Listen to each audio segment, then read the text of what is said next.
Hello guys, welcome to the review of the Peddi Pahalwan glimpse from the movie Peddi acted by Ram Charan గారు and Janhvi Kapoor గారు. రివ్యూలోకి వెళ్ళే ముందు ఒక విషయం కారణం మన ఛానల్ సబ్స్క్రైబ్ చేసుకోకపోతే ఇప్పుడే సబ్స్క్రైబ్ చేసుకోండి. పక్కనే ఉన్న బెల్ ఐకాన్ క్లిక్ చేసి ఆల్లో పెట్టుకోండి. నా ఫర్దర్ డేస్ మిస్ అవ్వకుండా ఉండొచ్చు. చాలా మంది చూస్తున్నారు కానీ సబ్స్క్రైబ్ చేసుకోవట్లా. So please try to subscribe click the bell icon also. And ఇంకా పెద్ది పహల్వాన్ గ్లిమ్స్ గురించి చెప్పాలంటే లిటరల్లీ అంటే అవుట్ రైట్ ఎక్స్ట్రాడినరీ ఉంది గ్లిమ్స్ అయితే మాత్రం. అంటే బేసిక్గా గ్లిమ్స్లో చాలా ఫ్యాక్టర్స్ ఉన్నాయి. అంటే గ్లిమ్స్ ఉన్నది చిన్నదే, 45 సెకండ్లే ఉంది గ్లిమ్స్. కానీ ఆ 45 సెకండ్ల గ్లిమ్స్లో చాలా అంటే చాలా ఫెంటాస్టిక్ డీటెయిల్స్ ఉన్నాయి. అది నెక్స్ట్ లెవెల్ అదైతే మాత్రం. అసలు కొంచెం డీటెయిల్డ్గా మాట్లాడుకుంటే ఈ సినిమాలో ఉన్న కంటెంట్ ఏంటి అనేది చాలా అంటే చాలా క్లారిటీగా వస్తుంది. అండ్ రామ్ చరణ్ గారి ఎఫర్ట్స్, బుచ్చిబాబు గారు రామ్ చరణ్ గారిని ఎలా చూపించాలనుకున్నారు అన్నదానికి ఒక క్లారిటీ, ఏఆర్ రెహమాన్ గారి మ్యూజిక్ ఎంత బాగా యూజ్ అవుతుంది సినిమాకి అన్నీ అర్థమవుతున్నాయి ఒక 45 సెకండ్స్ గ్లిమ్స్లోని. సో కొంచెం డీటెయిల్గా మాట్లాడుకుందాం. So first of all Ram Charan గారి లుక్స్ అండ్ బాడీ లాంగ్వేజ్ ప్రతిదీ కూడా ఒకసారి గమనించినట్టయితే అవుట్ రైట్ రా అండ్ రస్టిక్గాను ఉంది. అట్ ద సేమ్ టైము ఆ పెహల్వాన్ అనే ఒక పదానికి కొంచెం ప్రాపర్ జస్టిఫికేషన్ అన్నట్టుగా కూడా కనిపిస్తోంది.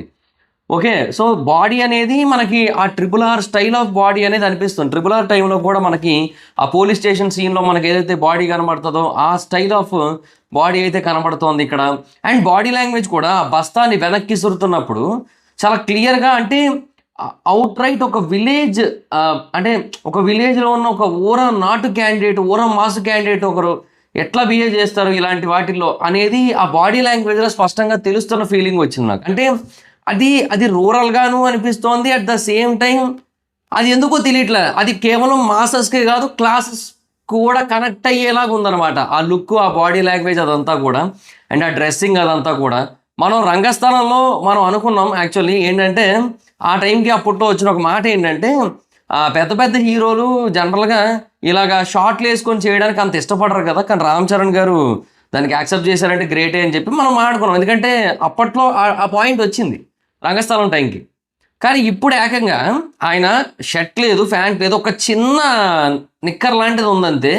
సో దాంతో ఆ బస్తాన్ని వెనక్కి తీసారా. సో అవుట్ రైట్ ఆ బాడీ ట్రాన్స్ఫర్మేషన్ ఏదైతే ఉందో దాన్ని చూపిస్తున్న విధానం నెక్స్ట్ లెవెల్, అది స్పష్టంగా తెలిసిపోతుంది అదైతే మాత్రం. అండ్ RRR వైబ్ వచ్చింది అబ్బా, RRR వైబు, రంగస్థలం వైబు వచ్చింది. సో అది బెస్ట్ పార్ట్ ఇక్కడ. సో గేమ్ చేంజర్కి మళ్ళీ కొంచెం డిఫరెంట్ లుక్ అయితే ట్రై చేశారు. బట్ ఇప్పుడు మళ్ళీ అబ్సల్యూట్ ఫెంటాస్టిక్ లుక్ అయితే వచ్చిందనమాట. సో అది పీక్స్ అదైతే మాత్రం. సో రామ్ చరణ్ గారి సైడ్ నుంచి అట్లా ఆ స్లాంగ్ కానీ, అండ్ హిందీలో కూడా చూశాను నేను, హిందీలో కూడా రామ్ చరణ్ గారే డబ్బింగ్ చెప్పారు. బట్ మేబీ మూవీ టైంకి వేరే వాళ్ళు ఎవరైనా చెప్తారేమో డబ్బింగ్ అనిపిస్తోంది నాకైతే. చూడాలి మరి, ఏమో తెలియట్లేదు. ప్రస్తుతానికైతే అనిపిస్తోంది నాకైతే అలా. జనరల్గా ఇంకా డబ్బింగ్ గురించి పెద్దగా డిస్కషన్ రాలేదు, కానీ డిస్కషన్ ఒకళ్ళు వస్తే మారుస్తారు, రాకపోతే ఇలాగే ఉంచేస్తారు. చూడాలి మరి ఏం చేస్తారు మరి. అండ్ డైలాగ్ డెలివరీ అదంతా కూడా చాలా బాగుంది. ఈవెన్ తెలుగులో కూడా అసలు ఆ స్లాంగ్తో కూడుకున్న డైలాగ్ డెలివరీ అసలు చాలా పర్ఫెక్ట్ ఉంది. అండ్ ఇది బేసిక్గా ఇది మల్టీ స్పోర్ట్స్ జానర్. ఇది యాక్చువల్గా ఇది కేవలం క్రికెటే కాదు, క్రికెట్, కుస్తీ, ఇంకోటి కూడా ఏదో ఉంది, రన్నింగ్ అనుకుంటా. సో ఏదో మొత్తానికి 3 స్పోర్ట్స్ అనమాట మొత్తం ఇన్వాల్వ్ అయ్యేది ఈ సినిమాలో. సో ఇది మల్టీ స్పోర్ట్స్ డ్రామా ఇది. సో ఆ జానర్కి వస్తుంది ఈ సినిమా. సో బేసిక్గా TFIలో ఇప్పుడు స్పోర్ట్స్ సినిమాలు కొంచెం ఎక్కువే వస్తున్నాయి. సో అందులో పెద్దితోనే ఎక్కువగా మొదలవుతాయేమో అనిపిస్తోంది నాకైతే మాత్రం అన్నీ కూడా. So let's see. సో ఇంకా రామ్ చరణ్ గారు అయితే అబ్సల్యూట్ ఫెంటాస్టిక్, అసలు బీస్ట్ అసలు ఇందులో మాత్రం స్పష్టంగా తెలిసిపోతుంది. ఇంకా తర్వాత బుచ్చిబాబు గారు, సో ఆయన రామ్ చరణ్ గారిని ఎలా చూపించాలనుకున్నారు అనేది స్పష్టంగా అర్థమవుతుంది. అంటే ఆయన కొన్ని పాయింట్స్ తీసుకున్నారు. లైక్ రామ్ చరణ్ గారు ఎలా ఉంటే బెటర్. ఇప్పుడు కథ అనేది పక్కన పెట్టండి, కథకి బేసిక్గా రామ్ చరణ్ గారు ఎలా ఉన్నా సూట్ అయిపోతారు. కానీ రామ్ చరణ్ గారు ఎలా ఉంటే మాసెస్లోకి ఈ సినిమా ఎక్కుతుంది అనేది దృష్టిలో పెట్టుకున్నారు ఆయన. సో అది మెయిన్గా కాన్సన్ట్రేట్ చేస్తూ ఆయన ఆ క్యారెక్టరైజేషన్ డిజైన్ చేసిన ఫీలింగ్ కలిగింది నాకైతే మాత్రం. ఎందుకంటే ఆ లాంగ్ హెయిర్ బేసిక్గా మిగతా వాటికి బాగా వర్కౌట్ అయింది, లాంగ్ హెయిర్.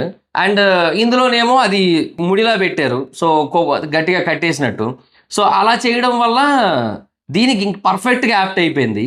ఇంకా మిగిలింది రన్నింగ్, దానికి కూడా నాకు తెలిసి లాంగ్ హెయిర్ ఉంచుతారేమో ఒక రన్నింగ్ అయినట్టయితే. సో అలాగ అంటే చాలా పర్ఫెక్ట్గా ప్లాన్ చేశారు మొత్తం అంతా కూడా. సో మొత్తం అన్నిట్లోని కూడా గెలవాలి అనేది ఈ కాన్సెప్ట్ అనేది అర్థమవుతుంది. సో మల్టిపుల్ స్పోర్ట్స్ ఆడి గెలవాలి అనేది కాన్సెప్ట్ అని అర్థమవుతుంది. సో దానికి లీడింగ్ పాయింట్స్ ఏవైతే ఉంటాయో, ఆ స్క్రీన్ ప్లే ఏదైతే ఉంటుందో అది ఎంత ఎక్సైటింగ్గా ఉంటుంది అనేది ఇక్కడ మెయిన్ ఫ్యాక్టర్. చూడాలి మరి, ఇంకా అది సినిమా రిలీజ్ అయ్యాక మాట్లాడుకుందాం. సో బుచ్చిబాబు గారు మోస్ట్లీ నాకు తెలిసి చాలా ఎంగేజింగ్గానే రాస్తారని అనుకుంటున్నాను నేనైతే మాత్రం. లెట్స్ వెయిట్ అండ్ వాచ్ అది ఎలా ఉంటుంది ఏంటనేది. ఇంకా తర్వాత ఏఆర్ రెహమాన్ గారి మ్యూజిక్ ఇందులో కూడా చాలా బాగుంది మ్యూజిక్ అయితే. సో ఫస్ట్లో వచ్చిన మ్యూజిక్ కూడా బాగుంది. సో ఇలాగ మంచి మంచి మ్యూజిక్స్ వస్తున్నాయి ఆయన నుంచి. అండ్ అదే కాదు, సాంగ్స్ కూడా చాలా బాగా వైరల్ అవుతున్నాయి.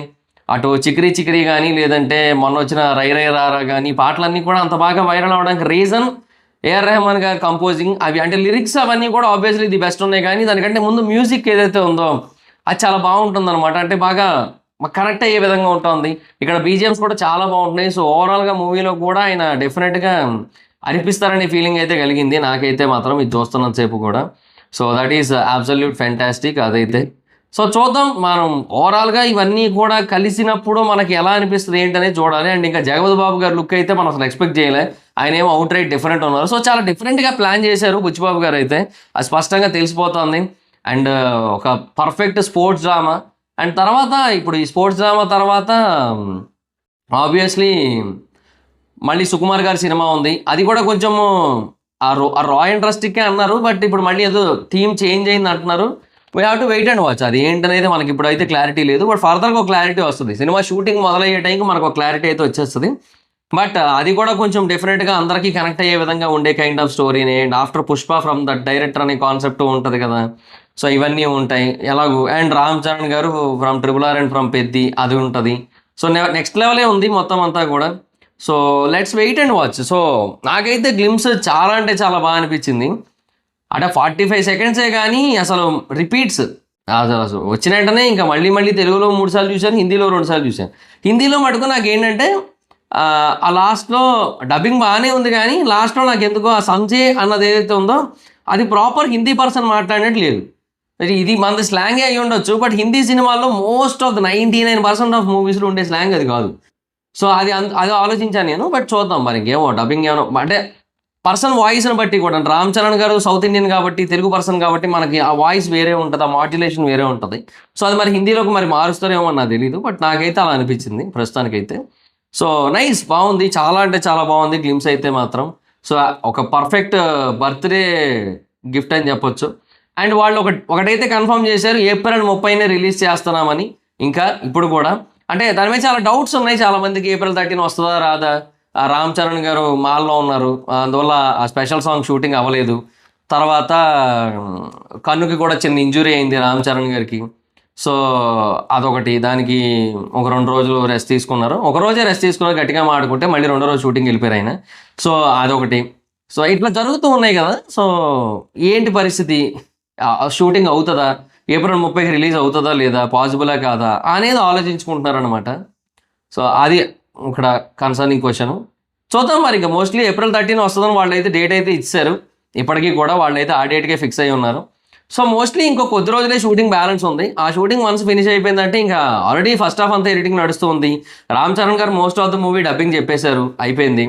అండ్ తర్వాత ఇంకా ఒక సాంగ్ షూట్ ఉందో అదంతా అయిపోయిన తర్వాత ఇంకా ఫైనల్ మిక్సింగ్ అదంతా చూసుకొని, నాకు తెలిసి టీజర్ ట్రైలర్ కూడా మళ్ళీ సెపరేట్గా వస్తాయేమో, లేదంటే ట్రైలర్ 1 ట్రైలర్ 2 వస్తాయేమో, అలా ఉండొచ్చు నాకు తెలిసి. బట్ ఏదైనా మనకి ఇంకా టైం ఉంది. సో April 15 ఆ టైంకి ఆర్ 20 ఆ టైంకి మనకి ఫస్ట్ ట్రైలర్ వచ్చి, ఆ తర్వాత ఇంకా రిలీజ్కి ఒక 4 రోజుల ముందు సెకండ్ ట్రైలర్ వస్తుందేమో అనిపిస్తుంది నాకైతే. సో లెట్స్ సీ, మరి చూద్దాం.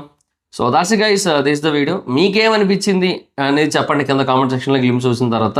వీడియో మీకు నచ్చితే లైక్ చేసి వీడియోని షేర్ చేయనప్పుడు కన్నా మన ఛానల్ సబ్స్క్రైబ్ చేసుకోకపోతే ఇప్పుడు సబ్స్క్రైబ్ చేసుకోండి. పక్కనే ఉన్న బెల్ ఐకాన్ నుంచి సాల్వ్ పెట్టుకోండి, నా ఫర్దర్స్ మిస్ అవ్వకుండా ఉండొచ్చు. చాలా మంది చూస్తున్నారు కానీ సబ్స్క్రైబ్ చేసుకోవట్లా. So please try to subscribe, click the bell icon also. Instagram ID ఎవరు ఎదురు అక్కడ వచ్చి ఫాలో అవచ్చు. Thank you so much. బాబా, video next video, bye bye.